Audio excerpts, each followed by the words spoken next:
Welcome back to our Life Group Bible study on the book of Genesis. Tonight we're going to be in chapter 26. Last week we tackled Abraham's death. We also saw the birth of Esau and Jacob and the conflict that started from a very young age. This week we're going to look a little bit more into Isaac's life and just see some of his behavior and his actions and see what kind of man of God he was. So let's go ahead and look at chapter 26, starting with verse 1, and follow along with me. A severe famine now struck the land, as had happened before in Abraham's time. So Isaac moved to Gerar, where Abimelech, king of the Philistines, lived. The Lord appeared to Isaac and said, "Do not go down to Egypt, but do as I tell you. Live here as a foreigner in this land, and I will be with you and bless you. I hereby confirm that I will give all these lands to you and your descendants, just as I solemnly promised Abraham, your father. I will cause your descendants to become as numerous as the stars of the sky, and I will give them all these lands. And through your descendants, all the nations of the earth will be blessed. I will do this because Abraham listened to me and obeyed all my requirements, commands, decrees, and instructions." So Isaac stayed in Gerar. When the men who lived there asked Isaac about his wife Rebekah, he said, "She is my sister." He was afraid to say, "She is my wife." He thought, "They will kill me to get to her, because she is so beautiful." But sometime later, Abimelech, king of the Philistines, looked out his window and saw Isaac caressing Rebekah. Immediately, Abimelech called for Isaac and exclaimed, "She is obviously your wife. Why did you say she is my sister?" "Because I was afraid someone would kill me to get her from me," Isaac replied. "How could you do this to us?" Abimelech exclaimed. "One of my people might easily have taken your wife and slept with her, and you would have made us guilty of a great sin." Then Abimelech issued a public proclamation. "Anyone who touches this man or his wife will be put to death." So, sound familiar? Because this is exactly what happened to Abraham earlier on. There is one difference here, which I find fascinating, and I think there is some significance to it. When Abraham did this the first time, and he actually did this twice, he actually did this with Abimelech and also did this with Pharaoh. But the first time he did it with Pharaoh, and he went down to Egypt and left the promised land, went down to Egypt and allowed Pharaoh to take his sister, his wife, as his own wife, and it was a lot of drama, a lot of problems because of that. And I believe that Abraham was never supposed to go down to Egypt. I think that he relied on his own intellect, thinking famine. Egypt has food, let me go there. And he didn't seek the Lord on that occasion because he certainly didn't follow the Lord's way of doing things and allowing his wife to be taken. In this situation, the Lord is very clear with Isaac, do not go down to Egypt. That's not where I want you. We'll go to this place, go to Gerar, go to the land of the Philistines here, and it wasn't far from the promised land. It was actually probably part of the promised land. And look, stay here for a while, live as a foreigner, and I will protect you. Unfortunately, Isaac makes the same mistake as Abraham does, and he also is fearful for his life. He has an extremely beautiful wife in Rebekah. He does not want to be killed for her sake. And he already has guys asking about her. He's like, who's that? All right. And so he says, it's my sister, because he doesn't want to suffer the consequences of that. He's worried about his own safety, which is not very manly and is not very protective. How does that make Rebekah feel when you basically put her up on the auction block just because of your own personal safety? It is a very unwise move and doesn't show a lot of faith in God here. And I'm just fascinated. I'm very curious if Isaac knew that his father made the same mistake in this way. And I wonder about it because, remember, Isaac was born long after it happened, or at least after it happened. And so I can't imagine Abraham and Sarah wanting to talk about this in front of Isaac. That's not a fun story to rehash. I know if I had this in my background, I think I'd keep it pretty quiet and close to the vest, especially around my children. So I wonder if Isaac ever knew about this, but there was something in Isaac to do the same thing as his father because his father's example, which is very interesting to me. And so this is the point that I want to bring from this. Children often fall prey to the sins of their parents, but God can help you break any cycle and change any legacy. Children often fall prey to the sins of their parents, but God can help you break any cycle and change any legacy. It's amazing how many parents with anger problems have children with anger problems. It's amazing how many parents who have alcoholism in their family have children who also struggle with alcoholism. It's just so common. Lying is a big one too. If you have lying parents, you usually have kids that are very comfortable with lying. And in almost every sin, it's the same way. It's very easy to pass on that legacy of abuse and alcoholism and drug abuse and anger and bitterness and resentment. Those things get passed down. Some of it is genetics and some of it is taught. But basically, it's easy to pass things down from generation to generation. But I have also seen remarkable change. I have seen people break out of alcoholism in their family. But usually it takes drastic measures. It usually means they can't be around alcohol. Other people can socially drink. They can't handle it, and they know that, and they stay away from it. And they choose to, because of God, just to get that out of their life, or just out of wisdom's sake. I've seen people break the poverty cycle. Just generation after generation, break the poverty cycle. They're just family members are in poverty, but they break that cycle. Sometimes it's on their own merit, but usually it's because what God has done in their life, or somebody that has had a really positive influence changes their perspective. And so with God's help, we can break the cycle. I know for my family, I come from a fairly poor family myself. I was the first one in my entire family to have a master's degree. It was poor farmers family and that kind of stuff, and so it was a lot of pride for my family to have that. And we don't exactly have a lot of pastors in our lineage either. Some very godly men and women, but no pastors that I'm aware of. And so I was one of the first to become a pastor. And so it's been amazing what God has done in my life. And my dad had some anger issues as we were growing up and that kind of stuff.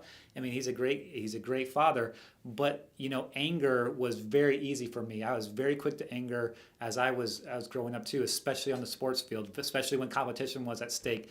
And I've slowly over time allowed God to change that in my life. There's nothing that God can't change in your life. There is no legacy that you can't overcome.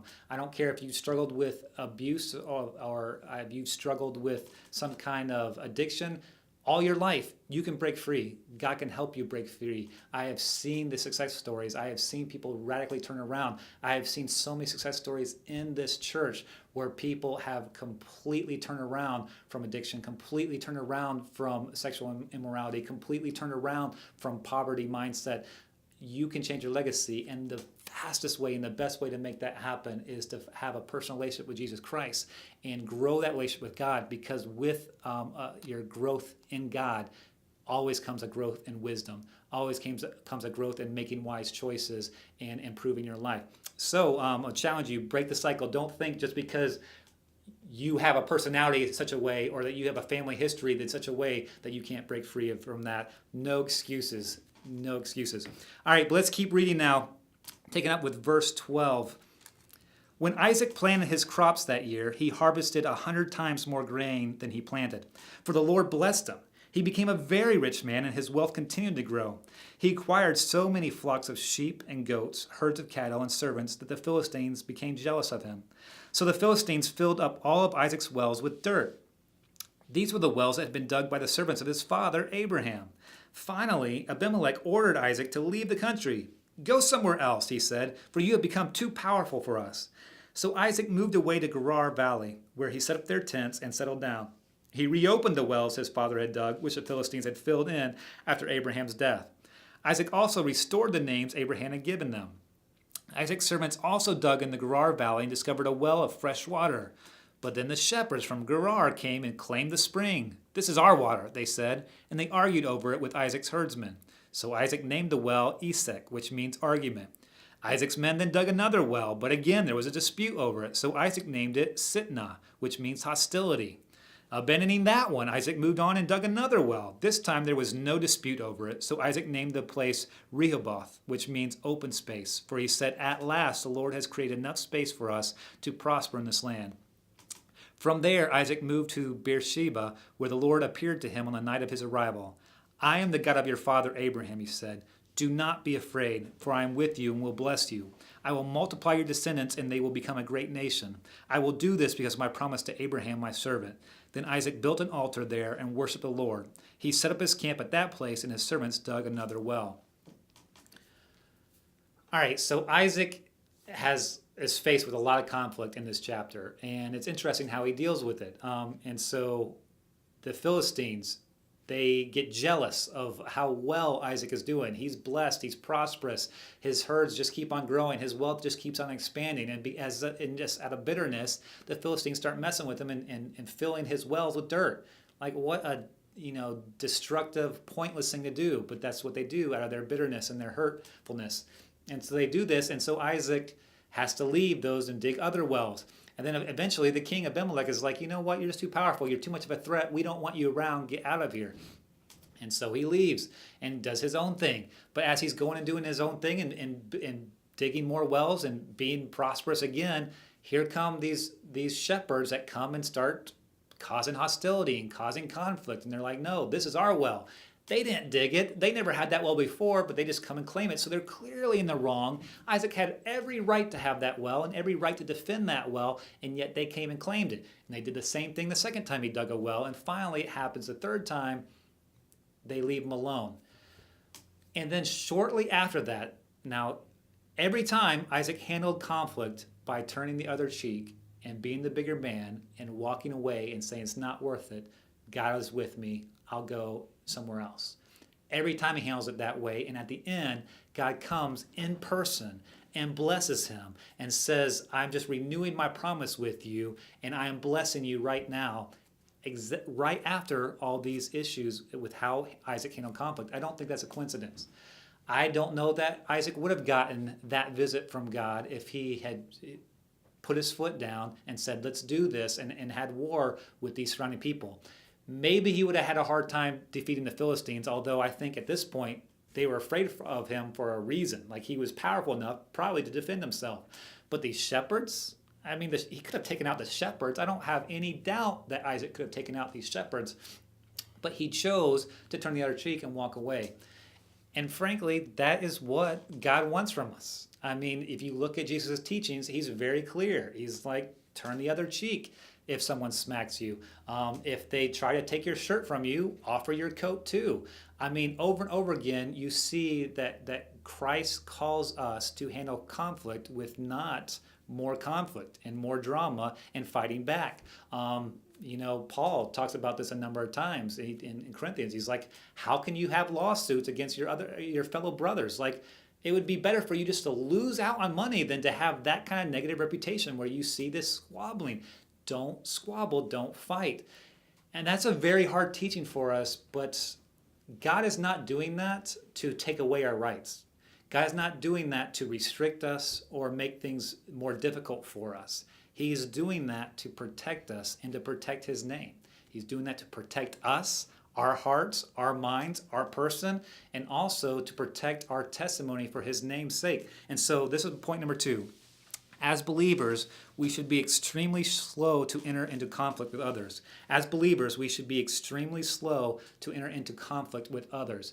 I could come up with a ton of examples for this, but I just felt led to go ahead and share with you a very, very personal one of mine, just a personal experience where I've seen that God's way is better. Now, as most of you know, my first marriage ended in divorce, and it was because of my wife's unfaithfulness. And who she was unfaithful with was a friend of mine, a supposed friend of mine, who I played volleyball with a lot and tennis with. And it was just a surreal experience. I've never experienced anything like that at the time, and it was just a very hard time. And I just felt so betrayed, as you can imagine. And a lot of my anger was not directed so much at my wife as it was this guy who I did not love like I had loved my wife. And so I had a really hard time with him. But I had a couple of really interesting experiences. The first one was when I first found out about the affair. I found concrete evidence. One of my first things, my reactions was I wanted to call this guy's wife. We actually had done a number of couple dates. I knew her. I considered her a friend. And I just thought how wrong it was that he, betrayed her too, and that she had every right to know this. Well, he found out through my wife at the time that I was going to call her and had been trying to call her. And so he called me up and he was like, please, please don't tell her. And I was like, what are you talking about? No, she has every right to know. I am definitely going to call her. Who are you to call me at this time? He's like, I don't want to talk to you. And he just started, begging with me. He's like, no, she's on the road right now, coming back from home. She's going to be distraught if you tell her. Let me tell her. And so he convinced me finally after a while. I'd give him 24 hours to tell her, or I would tell her, kind of thing. And while we were on the phone, he just started breaking down. He was distraught. He's like, my life is over. I don't know what's going to happen. She's going to divorce me, and I'm such a jerk. I can't believe I did this. All these different things, and I can only explain it through the grace of God. I just don't know how I was able to develop this heart attitude and mindset, but I started feeling bad for him, and I started like talking him through this because he was really distraught at the time. And as a result of the conversation, it kind of opened up the door for me to share the plan of salvation. And so here's this guy that had an affair with my wife and continued to destroy my marriage, and I'm on the phone telling him about Jesus and telling him, no, it's not over. And no, yes, you really messed up here, but it doesn't mean that does not have to define your life. You can have a better life. You can be made right. You can be, you get to know Jesus, and he can change you. You can change your mindset. You change your heart, change your outlook. I shared the gospel story with him, and I remember near the end of the conversation, he was like, you're such a better man than I am. I just can't believe you would show me this kind of love, and thank you for talking with me, and he was like, can I call you again? Like, can we talk again? It was like just this bizarre thing. And I left that conversation, and for that moment, at least for that period of time, I did not feel weak. When you have an affair happen to you, there's a lot of insecurity with that, and you feel helpless, and you feel like you've been just betrayed and hurt, and you just feel like a victim. And at the time, I did not feel like a victim. I felt strength, and that was definitely God. But it was like in forgiving him in that moment, and in being the better man and turning the other cheek and actually giving him grace, I was the one that was clearly in a position of strength, not him. I was the one that was in control. I was the one that was clearly, a better man in that situation and handling things the right way. And I left that feeling strength. Now, fast forward 6 weeks later, less than 6 weeks, my attitude started changing. Anger and bitterness started really welling up in my heart. The grace of God left for a little while, and I was just very angry at the situation. But in the 6 weeks that followed, I tried to work it out with my wife, but I told her a couple of things. I was like, you got to stop drinking, because she had started drinking more during the affair. And I was like, you have to get back in church, because she had left church during that time period. And I also said, you can't see this guy anymore. Well, she didn't do any of those things, but the thing that kind of like was the final straw was I found out that they were still sleeping together, and they were still together. So we were trying to work things out, but we were trying to work things out slowly, but she wasn't changing. So I was furious when I found it out proof. And it wasn't just that they were sneaking around behind my back. They were out in public together at times and even playing volleyball together. So I found out that they were playing volleyball together one night, and I showed up. And I didn't have any intention to cause conflict. I just wanted to be there in their presence and let them know that I knew that they were making a fool of me, and that they were just out in the public with their relationship. And so I just sat there and watched their volleyball game. Well, they were extremely uncomfortable with that, and actually stopped mid-game, and the guy came over to me, and he's like all upset, and he's like, come outside. And I was like, okay. And he tried to fight me. He tried to fight me because he was so embarrassed that I showed up and busted them in public. And the fact that he wanted to fight me after all that he did wrong to me just made me snap. Like I was ready to fight that time. And we got in a little skirmish and threw a few punches and that kind of stuff. And it just ended up kind of like rolling around on the ground and until we got broken up, and nothing really happened. No one got hurt. It was just nothing. But it's just like this skirmish. And I got to tell you, from that experience, like I did not leave feeling stronger. I was infuriated. I felt weak. I felt foolish. I just wanted to hurt him worse. I wanted to kill him at the time. I just left that experience so unsatisfied. So I got a few punches in. It wasn't enough. And what would have been enough? What if I hurt him bad? What if I put him in the hospital? What then? Then I'm getting charged with violence and assault and going to jail for a little while. Like, what benefit would that have been? There was no good outcome to that conflict. Choosing conflict would have not benefited me any way. I would never have felt better about the situation. Nothing would have been satisfying. Turning the other cheek, doing the God's way, you will find strength and you will find inner peace, and people will respect you, and everyone will know who the stronger man is, because it takes real strength to be humble. It takes real strength to hold back and not retaliate and show vengeance. It is weak to lash out. It is weak to fight back and to seek vengeance. Yeah, it might be satisfying in a moment sometimes, but rarely is that the case. You just want more. It's rarely going to be a satisfying outcome. God's way is always better, and he's not just telling us these things, again, to keep things from us. God is a good father that gives good gifts, and he's not withholding anything from us. He is trying to protect us because he knows what's best. So I want to challenge you in any of the situation you can. If you can avoid conflict, do it. I'm not saying to be wronged over and over again and not get what's yours ever. But if you choose to give it up for Christ's sake and for Christ's testimony's sake, you're not going to regret that. And the times that you allow yourself to enter into conflict, you're usually going to regret those. All right, I won't keep on harping on it, though. Let's keep on moving on to verse 26. One day, King Abimelech came from Gerar with his advisor, Ahuzzath, and also Phicol, his army commander. "Why have you come here?" Isaac asked. "You obviously hate me since you kicked me off your land." They replied, "We can plainly see that the Lord is with you, so we want to enter into a sworn treaty with you. Let's make a covenant. Swear that you will not harm us, just as we have never troubled you. We have always treated you well, and we sent you away from us in peace. And now look how the Lord has blessed you." So Isaac prepared a covenant feast to celebrate the treaty, and they ate and drank together. Early the next morning, they each took a solemn oath not to interfere with each other. Then Isaac sent them home again, and they left him in peace. That very day, Isaac's servants came and told him about a new well they had dug. "We found water," they exclaimed. So Isaac named the well Sheba, which means oath. And to this day, the town that grew up there is called Beersheba, which means well of the oath. At the age of 40, Esau married two Hittite wives, Judith, the daughter of Beeri, and Basemath, the daughter of Elon. But Esau's wives made life miserable for Isaac and Rebekah. All right, I'm going to take 2 quick points from this last part of the section. The first is this. Point number 3. Bitterness or blessing? The choice is yours. Bitterness or blessing, the choice is yours. Again, look at Isaac's reaction. He was clearly mistreated by Abimelech. And it's funny to see their 2 very different perspectives. Isaac, probably justifiably so, is like, "You hate me. You kicked me off your land. What are you doing here?" And they're like, "Oh, we always treated you with respect, and we always left you alone, and this is why you were blessed." Very different perspectives.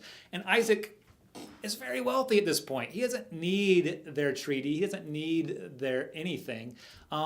God is with them, and he's protected, but he shows peace. He shows tranquility. He shows love and respect, and he's like, "Okay, I will enter into a treaty. I will enter into a treaty that says we will not have conflict together. I want to get along." He does not hold on to the bitterness. You can sense some of the bitterness from his reaction. It's like, "You hate me." But he lets it go. He lets it roll off him, and he enters this treaty willingly, and he leaves happy. And again, I do not think it's a coincidence that they immediately find another well with water that's a very good well. And this well lasts for generations and generations. And so, again, God blesses those who do not hold on to bitterness. And you can choose one or the other. You can have bitterness or blessing. You can't have both. Now, you might get money, and you might get fame, and you might get respect and those kind of things, even though you hold on to bitterness. But I'm going to tell you, you won't be happy and you won't be blessed, because those things, that materialistic gain, that's like ash in your mouth. It does not make you happy. It doesn't make you whole. It doesn't make you complete. What makes you whole and complete and happy is the peace that you have in your heart, and you can't have that with bitterness. And so you cannot be truly blessed and happy and whole and healthy with bitterness in your heart. And if you will let go of the bitterness, your relationships across the spectrum will improve. Your relationship with God will improve. Your relationship with your spouse and your kids will improve. Your relationship with coworkers will improve, because that bitterness will not be hardening your heart and hampering your perspective. And so you've got to let that bitterness go. And when you will willingly let it go, you will see God bless in miraculous ways, in amazing ways, tangible ways in your life, in your finances, in your career, in your relationships, all those different things. So I want to challenge you, whatever little bitternesses that you're holding on to, or heavy, hard bitternesses that you're holding on to, let them go. Start working towards getting rid of those. And if you will, you'll see the blessing unfold. And the last thing is this: teach your children the importance of marrying a believer, or you will suffer the consequences too. Teach your children the importance of marrying a believer, or you will suffer the consequences too. The choices that your children make, especially in who they marry, will affect you. They will break your heart. They will cause hardships. They'll cause conflict in your family. You can't have your children marry an unbeliever, someone that has a completely different worldview and perspective on God, and it not cause conflict. It's going to cause trouble, and it's going to cause heartache and sorrow for you. And so it's so important for you as parents to be proactive. I think it's so sad how many parents are reactionary. They only tell their children no in the moment, all right? Like, they don't plan ahead.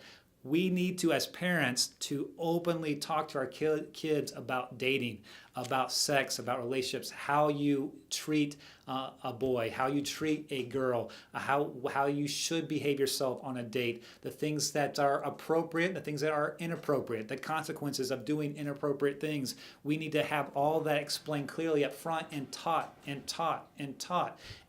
Speak it over them, pray it over them, let them see the importance of finding a godly man or woman to be their spouse, to be their dating partner, because there will be infinite sorrow if they don't.